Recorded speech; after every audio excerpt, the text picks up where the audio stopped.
In today's episode we are going to do something difficult. We are going to play as Bretonnia, which is a challenge by itself, without any cavalry, but we won't rely only on peasant units either. We will use cool ability called Dismount to see if we can actually play like this and survive.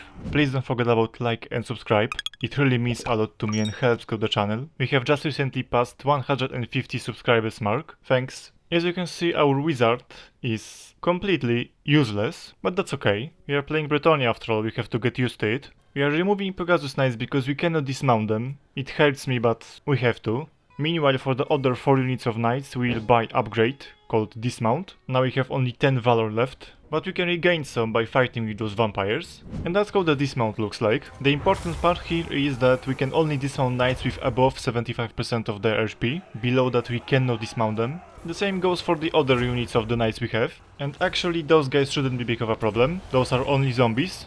We do not count the cavalry they have, which destroyed my knights. That didn't happen. Thanks to this battle in which all of our knights fought bravely and none of them retreated, we gained 1 valor. And now we are securing the entire province, maybe except one settlement which belongs to the Marienburg, but at least our future looks bright. I actually take that back. We've got new vampire army, with the Red Duke himself, and on top of that we have greenskins next to the Coron, our capital. But I think the bigger threat is vampire army here, so we have to fight the Red Duke himself. And to my surprise we are holding on, maybe because they have a lot of zombies which don't deal any damage, especially to our knights. Red Duke is losing discipline, so it is a matter of time. They have lost all of their units and yet somehow survived that. I mean, vampires almost always do that. But because we had to waste the movement points to finish them off, we cannot go back to fight the greenskins. So I guess they will destroy one of my settlements. We can actually piece out the Red Duke for the 5000, and I think I'm going for that. Well, that's interesting. They attacked my army instead of going after my settlement, but that's fine for us. Well, that trait is making our lord useful. Maybe he will inspire our army to not retreat. But Bretonnia is based on France, so I wouldn't hope for that. Well, that is actually a bad news. Heinrich was actually a pain in my last episode too, with the Empire and Karl Franz. Maybe he has personal grudge against me. In terms of technology, we are going for the economy right now. Again, we are playing medieval France in the fantasy world, so we have to improve our economy. We have a historic opportunity to destroy those orcs, but we have to corner camp. We cannot win this in any other way. But cheesing is integral part of the total Warhammer 3, so I guess it is fine. Well, they are keeping heavy pressure on us. I hope my army won't retreat. Like, it takes only 1 unit to retreat, then my entire front line will collapse. At least we have magic on our side. Those blobs they have are perfect for the Comet of Casadora. But anyway, look how many orcs they still have over here. That's crazy. But ultimately they started to retreating en masse. So I guess we won. They didn't even suffer that heavy casualties. We don't count those peasant units. Couldn't really attack them, so I decided to keep the siege for 1 turn longer. And they attacked me again. This time we won't do corner camp, instead we made this weird shape of a formation. But it works though. They went mostly for our flanks, like that's what AI does the best, flanking. But with that formation, we are safe and sound. They couldn't destroy our left and right flanks, so now they are going after our back. That's a bad move. And even that couldn't help them. This time even less casualties on our side. And that allows us to destroy those ugly greenskins and take the settlement. But unfortunately we cannot celebrate yet. Heinrich took the opportunity and is going after our settlements. The capital will hold, but those small settlements can't stand by themselves. And we don't have any army to stop them.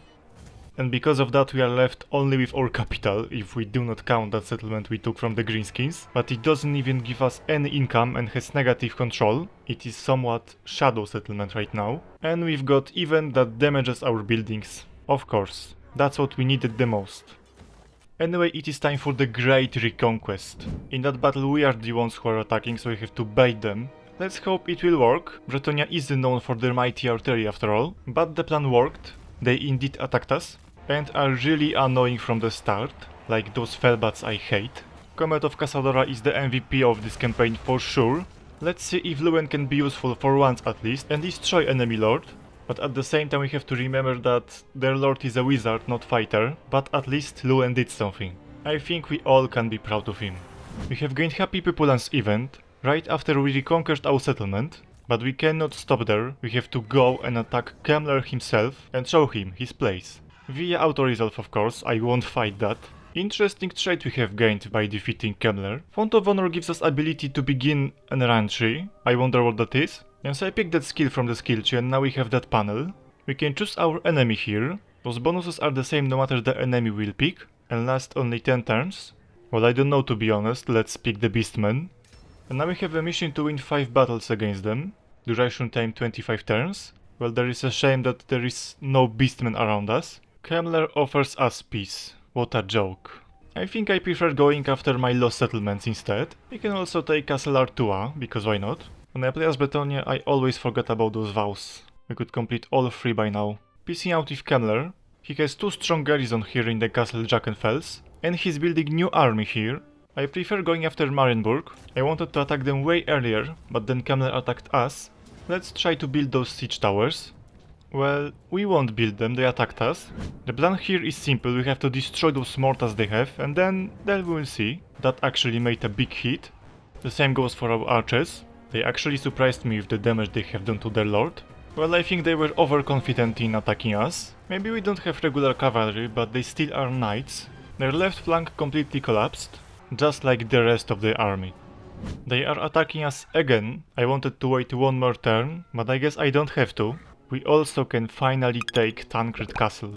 I wanted to take the settlement from the beginning of the campaign. That building has effects we actually don't need, but it would be useful to have.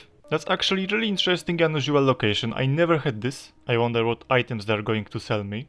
It is time for round 2 with those vampires. They have army next to us in the match stance, perfect occasion for attack. And also our lord became legend. Empire attacked Heinrich as well, and that's actually a bad news, I wanted to take his last settlements he has. Anyway, we have a historic chance to take Castle Drachenfels for ourselves. They have a lot of units, but I think we'll manage, especially after we can attack the reinforcements just like that. That's one of the worst places they could ever choose. The one advantage they have is the numbers, but we have the magic, and Our Lady's blessing, and also a lord who is present on the battlefield, not like theirs. Of course, our spell had to go against our own units. From the older places it could go, it went straight to our knights, but even that couldn't stop us. We won, and now we can finally take Castle Drachenfels, just like that. 1 enemy less is always a good thing. We've got an event from the unusual location I just showed you earlier. You can buy one of the 3 things showed here. I think I'm going with the Baron's Blade, and as I said before, Empire took Karak-Ziflin. We can colonize Lyonesse, which got razed to the ground. 5,000, that's a lot. We also got some time finally to go after Quest Battle, as the battle for the unique weapon. First thing, destroying their lord, or hero I should say. Second, drop some magic where they blob out. Chain of Light and Comet of Casadora. Some bonuses to our units. And now we wait until they collapse. Well, we didn't have to wait that long. Now my favorite part begins, meaning destroying the individual units. Heroic victory, that's what I wanted to see. Also with minimal losses. That's the weapon I told you, the Sword of Coron. It isn't really that good, but it is way better than what we had before. We can also build armory, a bit late, but better late than never. We need that building to get the Armor of Brilliance. We have improved our economy, so now we are going to confederate the Karaskon, because they are in a pretty bad spot. There is one more faction in a pretty bad spot called Musilon, because we just attacked them. But those guys we have to fight manually. Let's try to open the battle with destroying the Red Duke. That would be cool opening. It took some time, especially when he was trying to run away from us, but we managed to do so. Now the next target is their Vargulf. Really strong units, I hope will destroy him quickly. Looks like they are taking massive damage from us. I didn't expect that much power from Bretonnia. Or maybe they are weak, I don't know. That could be the case also. Regardless, we are destroying them like crazy. The next step is Musilon, their capital. That's interesting, we got that event again. Let's go for the Armor of the Oceans this time. You've got enough chivalry to summon the Red Knight. The Green Knight, I mean. I actually said Red Knight twice instead of Green Knight, I don't know why. Anyway, let's summon him. Great part about Green Knight is his skill tree, which SFO provides. Green Knight is actually really strong by himself, but the SFO skill tree makes him extraordinary. And he also boosts our units, as well as our lords. Not only himself, and those also are really super cool abilities. You know, we should hate orcs as Bretonnia, but in this case they are helping us taking Musilon, so I guess we're fine with that. We can take Musilon together and then destroy those orcs. And there it goes, the last item we can get from the shop from the unusual location. Another cool part about the Green Knight is we can equip him with pretty much anything we want. I want, for example, to give him regeneration from the Seed of Rebirth. and also Gambler's armor, because why not? We have bought all of the items and now we get this weird looking event, and we can either take the whatever this is, or leave it alone. I think I'm going to take it anyway. And that's probably the most important skill from the entire skill tree Green Knight has. It will make Luen even more OP. Right now he has 900, and with that taken, he has over 1k. Fortunately for us, Carcassonne is still alive, so we can confederate with them. Oh, I didn't remember that, I think that's probably from the mod. We can get additional bonuses, thanks to the confederation with the Carcassonne, and I think the only useful option is the third tribute. We can gain access to the unique unit, Hermit Knights, and they are interesting to say at least. I want to try them. Current Tournament Grounds is also a cool building to have. And that building, well, we don't need it, but we can build that. We have hard limit on the Hermit Knights, we can build only one unit like that. And we have to wait 4 turns, I hope it will be worth it.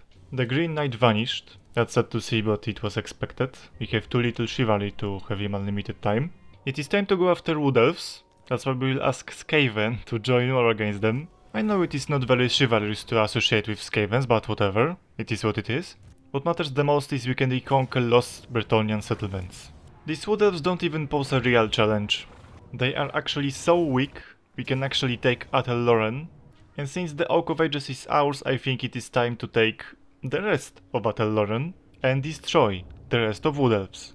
But for now we have to pick a crusade against the Greenskins or Chaos. That's probably the battle which allows us to win the campaign, and I think I'm going for the Greenskins. They're a bit easier in my opinion. But first we have to focus on destroying the rest of Wood Elves. That's the most important part. Well, that's actually a really poor start. We have lost temporarily the Oak of Ages and the King's Glade, but that's all according to plan. We got them right where we want them. Because right now we can take the Waterfall Palace and have accidentally won the campaign. We have completed route number 3 and we've got the Red Dawn quest battle, I wonder what that is. Taking one of the 2 last settlements the Wood Elves have in the Atel Loren, destroying the last armies they have, and now we can retake what we have lost in the next turn on the south. Okay, I take that back, those are the last armies they have. And we have fight that manually because, well, the game thinks it is valiant defeat. But we can use Lightning Strike to help ourselves. Unfortunately we cannot dismount our cavalry because of the HP they have. But I don't plan to move my cavalry anyway, I want to win with only heroes. It didn't end well, we lost almost Luen. But there it goes the second try, we're attacking with everyone we have. In general, we are winning this one, but we are losing our hero, so we have to, well, put him away. And we almost lost Green Knight as well. Wood Elves are really annoying to fight against. Maybe that's why everyone hates them. Some of their units actually decided to attack my cavalry. They made a big mistake. Really big mistake. Now we can retake the King's Glade. And now suffer them attrition we make. I think we can give him a little bit of a break.